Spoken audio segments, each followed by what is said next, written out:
waaw c'est Sénégal on est dans un gis nga école sciences politique yi tey war nañu Sénégal. Sénégal kii la étude de cas la sur beaucoup de choses. C'est un champ d'expérimentation yu bees déjà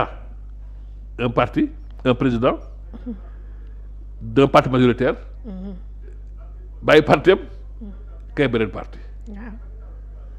un pouvoir boo xam ne les pouvoirs et l'opposition viennent du même parti c'est un cas d'école. Et puis le recours là que le président fait. Oui. Souvent c'est les députés qui le font. C'est inédit qu'un président fasse ce genre de recours. Tu vois loolu aussi lu bees la. C'est que moo la ma ne déjà li ñu ci jàngal déjà c'est le caractère inédit. mais moom Ousmane Sonko waxoon na loolu sax que ni benn yoon rek mooy ubbeeku ci président ginnaaw vote bi mooy mu saisir le conseil constitutionnel te du soppi virgule ci li nga xamante ni ñoom. voté nañ ko non c'est pourquoi. Parce que le conseil constitutionnel du xool lépp. waaw exactement. dafa am loo xam ne moom la ko yoon sas. parce que le conseil constitutionnel su du yàlla xam nga si élection yi si constitution bi dafa am lu ñuy wax les clauses d'intangibilité maanaam le système politique le mandat loolu parlement mënu ko changer. bu ñu ko bëggee changer am na yoon bu ñu war a jaar pour loolu. léegi boo ñëwee si conseil constitutionnel lan lay xool. est-ce que yow li nga def est-ce que laalul ces clauses là bu xoolee benn laal si clause bi mun ok li féetee na boor. léegi après nag mu xool les procédures est-ce que effectivement il y a 3/5 effectivement qui ont voté est-ce que les procédures yëpp jaar na yoon ba aboutir à la décision du vote donc conseil constitutionnel aspect yooyu lay xool. D'accord. donc soo xoolee ci aspect yooyu gaw ma ne am na problème mais comme j'ai dit comme j'ai pas encore lu le peut-être procédure bi tey suñ koy wax bu ñu fàttali ko maître Moussa Sarr lors bi ñuy def débat bi am na amendement yenn yoo xamante ni kiiwu ko indi woon nañu ko. non tey non vote bloqué bi tamit non c'est normal. vote bloqué bi tamit foofu xam nga génn nañ bi Ousmane Sonko dane procédure boobu noonu mënta nekk fileek ñii di député yi ñoom ñoo indi li nga xam moo di proposition bi gisoon nañ tam maître Moussa Sarr duut baaraam le fait que nee na am na incidence financière yenn yoo xamante ni da koo am lii yëpp mën nañu jàpp ni tam bokk na si li tax ñu daal di yóbbu li nga xamante ni moo di recours bi xam nga même bu dee incidence financière bu dee am na da ngay wax noo ko nar a réglé boo dee dina kuréel dërëm il faut nga ne dërëm foo koy jëlee mais aussi n'oublions pas une chose maître Moussa Sarr dafa am benn position inconfortable il défend pas ses idées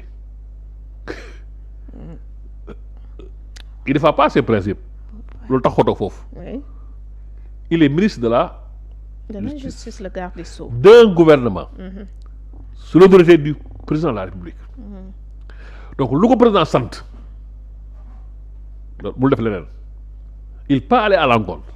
léegi maintenant bu dee loo xam ne lu baaxul dina ko jéem a rafetal mais du si soppi dërëm. day indi li président il a les mains liées. président mën naa ko lii laa bëgg du si génn yoota parce que il a laaj ñu ko xalaatam le président lui a dit lii laa bëgg xëy na moom am ñu ko xalaat ba pare mais il a les mains liées donc comme li wax ni comme j'ai pas vu le xam nga droit aussi. am na ay sew droit du wax sa xalaat. wala sax ma ne la su ma gisoon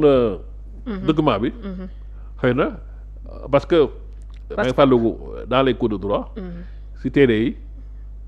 dañu naan chaque fois il faut regarder les. il faut nga xool lan. parce que am na ay. sewaan yoo xam ne le profane ne le voit pas. mais yow boo jàngee droit jàng nañ la mooy vice de procédure xam nga luy vice de procédure di nga xam yooyu yëpp mais le profane moom. waxandoo lay riirandoo mais moo tax souvent du bëgg sorti benn document boo xam ne gisuma ko ba xoolaat ko ba ceytu ko ba xool seesuwaat bi léegi parce que des fois ni la ngay des fois di nga dégg benn document ni ñu koy waxee si mbedd mi wala seeni médias yi soo ko liiree da nga naan est-ce que même document bi la en tout cas ci pièces yu ñu déposé bokk na ci loi bi ñu adopté woon le 29. ay courrier officiel yu échange yi nga xamante ne am na entre le président de l'Assemblée nationale ak président de la République amendement yi tamit yi nga xamante ni gouvernement bi transmettre woon na ko décret portant désignation du ministre de la justice représentant du gouvernement ak procès verbal yi séance plénière waaw yóbbu nañ ay clé USB ay image ay enregistrement parce que c'est normal su duggee dara foog nga motiver ko waaw dossier yooyu yëpp la ñu foog nga motiver ko mais comme je dis amendement yi c'est tout à fait normal parce que doo yàlla doo yonent bi yéen lii laa bëgg mais nit ko aussi pouvoir am may na ko mu ne lii et puis soo xoolee amendement yi jëlal tous les points concernent uniquement intérêt du président de la République amul benn point boo xam ne dañu askan bi lay défendre tous les points là d'amendement mooy benn mooy lan caisse noire caisse noire parti politique les partis politiques te loo xam ne li ci gën a inédit mooy xam nga conseil constitutionnel daa waroon xool sa waxu démb buy si dossier yi da ko dugal comme ni léegi conseil constitutionnel bi xool nay xool sa waxu démb comprendre nga démb la ko doon défendre xam nga aussi parce que loolu soo xoolee c'est que loolu mooy aussi boo la c'est amusant tey tous les sources de problème mais dialogue bi ñu def kan moo créé dialogue bi non moo créé recommandation yi du moo ko entériné avant projet bi kan moo ko génne du moom waaw léegi tey nga yeewu ne lii yëpp maa ko waxoon génnaat naa si boo tax conseil waroon di xool tamit yooyu wax waxet ak li nga waxoon démb tout ça waroon ko xool conférence en tout cas dina nekk benn revers bu majeur si fekkee décision bu nga xam te non parce que xam nga fii ne nii xam nga lui il fait il joue au va-tout puisque ñu référendum sax lañ doon celui qui a tout à perdre le parlement ne perd pas grand-chose même bu ñu ko désavoué il ne perd pas grand-chose le parlement est là mais le président bu leen désavoué et là c'est un échec cuisant dans les pays de grande démocratie il y a des amis qui sont prêts à démissionner à donner libérer mandat je me souviens le temps il est passé xaw ma Angleterre xaw ma fan benn dëkk où le premier ministre xaw ma lan dafa défendre des thèses yoo xam ne c'est contre son parti mais le parti a demandé de démissionner waaw parce que dafa parti moo la teg nga tax nekk premier ministre léegi yow li ngay défendre du affaire suñu affaire il faut démissionner les gens l'ont poussé à la démission donc lii président tey parce que le président aussi il met en jeu sa crédibilité donc fii kon risque bu rëy la Diomaye la Diomaye demee xam nga aussi moo tax la fii nii il joue gros sur beaucoup de points sur le parti politique il joue gros parce que mun na nekk créer parti politique mu nekk sabar gu tas dina la parti politique il faut du temps c'est pas en 1 mois 2 mois 3 mois il faut de la cohérence nit ñi nga ànd tey soo boolee waa APR boole fi benn morceau APR fii benn morceau PDS benn morceau Mimi benn morceau Azarma Diouf ñooñu fu ñu jëm comme disait l'autre il faut du tout pour faire un rien c'est ça le problème donc léegi yooyu yëpp c'est des défis qui l'attendent tu vois donc yoo xam ne si da nga dem foo xam ne xam nga di nga dem ba li gën a bon mooy dem ba dos au mur nit ki boo nekkee si yoon jàpp na yoon du baaxul le courage dëgg c'est pas de foncer dos au mur mooy wàññeeku ne kat yoon bu ma jël baaxul naa xool beneen yoon mais malheureusement tout ça aussi au Sénégal les conseils c'est des courtisans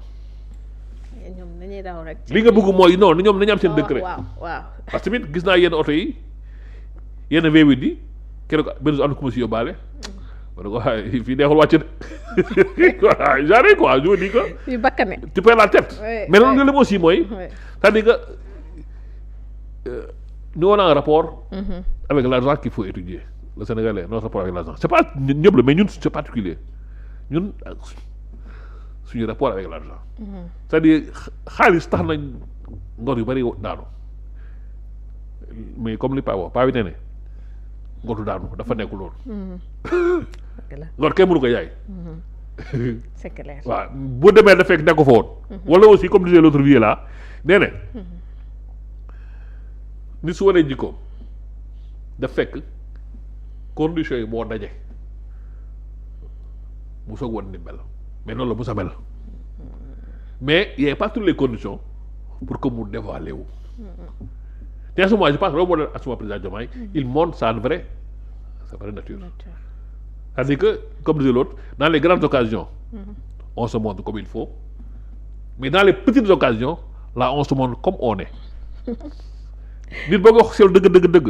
xool ko si ay détails sew pas dans les grandes occasions parce que tey bu ñu doon am na invitation da ngay crème mu passeru toujours def make mais boo xaarul kenn te toog sa kër ferax laayu nga mëggu xam nga mëgg sànni périg yu fële xam nga mëgg waaw mëgg mooy fa mooy létt yu mode yooyu mëgg ferax laayu mais foofu ngay xam kii mooy kan mais bu ñëwee fii make up fii peinture fii couche fii sa xam ne tout le corps est synthétique. Finalement léegi tu juges plus. le vrai visage. waaw donc moo tax ma ne la nag bon c'est mais Diomaye joue gros sur beaucoup de choses. parce que fi ñu jëm mais le problème mooy. moi je suis très pessimiste. je suis très pessimiste pour ëllëg si biir parce que Diomaye président Diomaye xam naa ne il va pas laisser les bras croisés. régalement ñu xaw a dund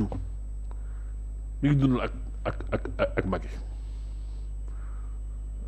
j'ai côté boobu je suis très pessimiste pour l'avenir waaw il y a des jours sombres qui nous attendent parce que évolution ni ma koy jàngee c'est les gens aller même plus loin que Macky waaw mais Sénégal moom xaarul dundaat loolu waaw mais man objectivement Diomaye lépp fi la ko fekk man objectivement mais non lépp fi ko fekk tey conséquences yi xam nga déjà on a un avant-goût xam ne lépp li nga waatoo démb tey weddi nga ko tey il faut se rendre au pire et moi je m'attends au pire dans les mois à venir je m'attends au pire je fais des projections ñaan wax yàlla nag su ma sa yoon jàmm rek moo fi am mais quand même sama perception ak sama intuition je pense qu'on va du yem fii